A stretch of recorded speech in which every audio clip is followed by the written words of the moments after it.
문제는 타이밍. 이제 우리가 셀 차례다. 셀 타이밍을 알려주는 유안타 T레이더. 잘 파는 게 투자다. 유안타증권.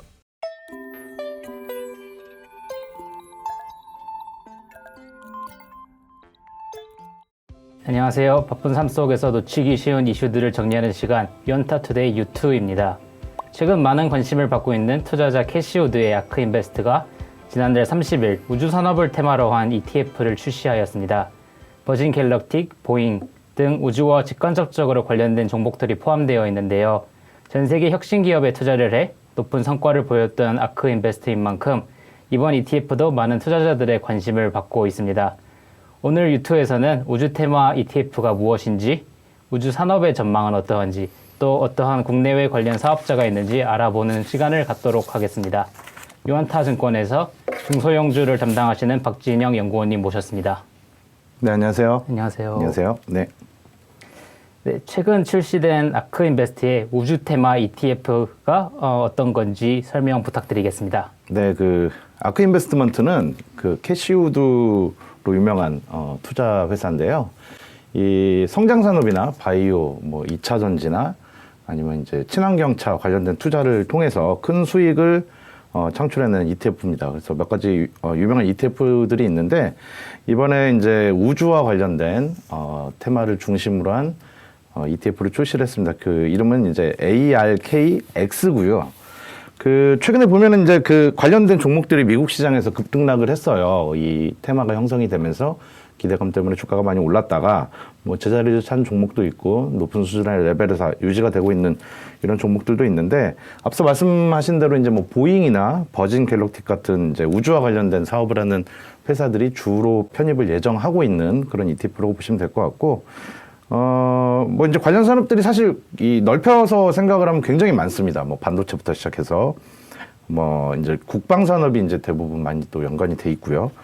아니면 무인 항공기, 아니면 GPS, 통신, 이제 넓혀서 생각을 해보면 굉장히 이제 많은 산업들이 이 ETF 안에 이제 편입이 될 것으로 예정이 되어 있기 때문에 관련된 테마로 굉장히 큰 부분을 차지할 수 있을 것 같아요. 실제로 지금 가장 투자가 활성화되고 있는 분야가 어딘지 아십니까? 어떤 분야일 것 같으세요? 인공위성일 것 같습니다. 네, 그러니까 우주 테마는 그렇고요. 이 미국 시장에서도 보면 신재생 에너지나 2차 전지, 전기차, 친환경차 그리고 그에 버금가는 우주 산업에 대한 투자가 굉장히 활성화되고 있는 이런 상황이라고 보시면 됩니다. 네, 말씀 감사합니다. 우주 산업 속에 정말 다양한 산업 분야가 있는 것 같은데 우주 산업의 성장성과 미래에 대한 코멘트 부탁드리겠습니다. 우주 산업 굉장히 오래됐습니다. 과거에 1950년대부터 이제 시작을 했고요. 우리나라도 최근에 이제 우주 산업에 대한 투자들이 좀 나오고 있는데 사실 이 투자의 역사는 상당히 길어요. 상당히 길고 다만 이제 최근의 특징은 과거에는 이제 공공 부분 위주로 사업이 진행이 됐다면 최근에는 이제 민간 주도 산업으로 변화를 하고 있습니다. 실제로 이제 과거에 소련하고 미국과의 국방 산업 위주의 우주 산업의 투자가 이제 민간 산업으로 넘어가는 그 과정 속에서는 다양한 사업자들의 이 투자가 있는데 운송이나 위성체, 물리학, 달 탐사, 화성 탐사, 심우주 사업 등 다양한 분야의 이제 투자가 민간 위주로 재편이 되고 있다는 점이 특징이고요. 민간 위주로 재편이 되고 있다는 특징의 가장 중요한 점은 과거에는 이 공공정책 경영이었다면 이제는 비즈니스, 즉 돈을 벌어야 되는 사업으로 바뀌고 있다는 부분이에요. 그래서 향후에 제가 이제 사업자들에 대해서 설명을 해드리겠지만 분야별로 보면은 이제 방위나 국방에서 통신이나 여행, 자율주행 등등 실제로 실생활에서 사용을 하면서 수익을 창출할 수 있는 분야로 이 민간 사업자들이 범위를 넓혀가고 있다. 이렇게 보실 수 있을 거고요. 이 얘기는 결국은 이 하단에 있는 다양한 업체들과 다양한 산업에서 이 비즈니스 확장에 대한 기회 요인을 우리가 가져갈 수 있고 투자의 어떤 아이디어도 챙길 수 있다는 점이 최근에 이제 판세다. 이렇게 판단하시면 될 것 같습니다. 우주 산업을 선도하는 글로벌 사업자는 어떤 것들이 있을까요? 네, 가장 이제 앞서 나가고 있는 사업자는 크게 이제 빅3예요. 미국 시장에서 빅테크들의 이제 견줄 만한 큰 규모의 사업을 투자를 벌이고 있는 회사들이고요. 크게 보면 이제 스페이스X와 원앱 그리고 카이퍼 프로젝트로 대표되는 아마존 이 세 개의 축이 가장 크고 활발하고 대규모의 투자를 집행을 하고 있습니다. 물론 이제 이 이외에도 텔레셋 같은 업체들이 위성 사업을 하고 있고, 뭐 이리디움 같은 통신 사업을 하고 있는 회사도 있고요. 물론 이제 회사마다 이제 진행되는 단계가 다릅니다. 스페이스X 같은 경우에는 지금 900개 이상의 위성이 이미 이제 우주로 발사를 하면서 통신에 대해서 이제 베타 테스트를 진행을 하고 있는 상황이고요.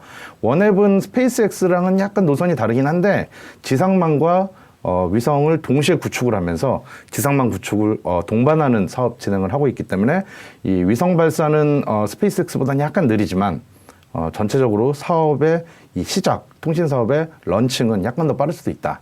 이렇게 판단하실 수 있을 것 같고, 그 아마존은 지금 2023년 이제 본격적으로 투자에 앞서서 여러 가지 이제 준비 진행 단계라고 보시면 될 것 같습니다. 이제 위성체 발사를 위한 준비 단계 연구 개발도 많이 하고 있고요. 사실 저궤도 위성 사업은 이 통신 사업과 이제 연관성, 연계돼서 사업을 진행을 하기 때문에 허가를 받아야 되는 부분들이 굉장히 많아요. 무슨 국방위원회나 통신위원회, 이렇게 다양한 국가기관들에게 허가를 받아야 되는데 그런 작업들을 병행을 하고 있다고 보시면 될 것 같고, 원앱하고 스페이스X는 이미 그런 관련된 허가들은 다 인가를 받은 상태입니다. 네, 말씀 감사합니다. 그렇다면 국내에는 어떤 유망한 기업들이 있을까요? 네, 저희 이제 그 유안타 스모키 파트에서 여러 번 언급을 드리면서 이제 유망한 종목으로 추천을 드리는 인텔리안테크라는 종목이 있고요. 또 하나는 AP 위성이라는 종목이 있습니다. 뭐 각각 이제 간략하게 설명을 해드리면, 그 인텔리안테크는 저궤도 위성 사업자들에게 안테나를 납품을 하는 업체입니다. 이 회사의 원천 기술은 해상용 위성통신 안테나 매출을 이미 이제 많이 발생을 시키고 있는 회사라서 이 수평을 잡는 네, 굉장히 큰 기술력을 가지고 있어요. 이게 무슨 말씀이냐면, 저궤도 위성 사업은 이 위성이 이렇게 하늘을 이렇게 돕니다. 기존의 위성은 이 고정궤도 위성이라고 해서 지구의 공전하고 똑같은 방향으로 이렇게 위성이 움직였는데, 저궤도 위성은 더 낮은 궤도에서 움직이기 때문에 지구의 공전 속도보다 훨씬 더 빨라요. 그러다 보니 안테나가 이 수평을 맞추면서 이 신호를 잘 받는 그런 기술들이 상당히 중요한 원천 기술이라고 보시면 될 것 같고, 요거를 잘하는 회사가 인텔리안테크고요. 실제로 이 저궤도 위성 사업자들한테 양산 매출이 발생을 한 유일한 회사가 인텔리안테크라고 보시면 됩니다. 그래서 향후에 지금은 원앱의 매출을 달성을 하면서 다양한 형태의 파라볼릭 안테나랑 평판형 안테나의 매출을 수주를 받아놓은 상태고요. 이 매출이 지속적으로 발생을 하면서 이 빅테크들의 대규모 투자에 따른 그 매출 확대 기회 요인은 인텔리안테크가 가장 좀 앞서 나가는 상황이다라고 보시면 될 것 같고요. 이 두 번째로 이제 AP 위성 같은 경우에는 그 저궤도 위성 사업자들과의 관계는 아직은 없습니다. 왜냐하면 저궤도 위성 사업자들은 지금 아직까지는 이 단말기를 어떻게 활용을 할지에 대한 결론을 아직까지는 언급은 많이 안 하고 있어요.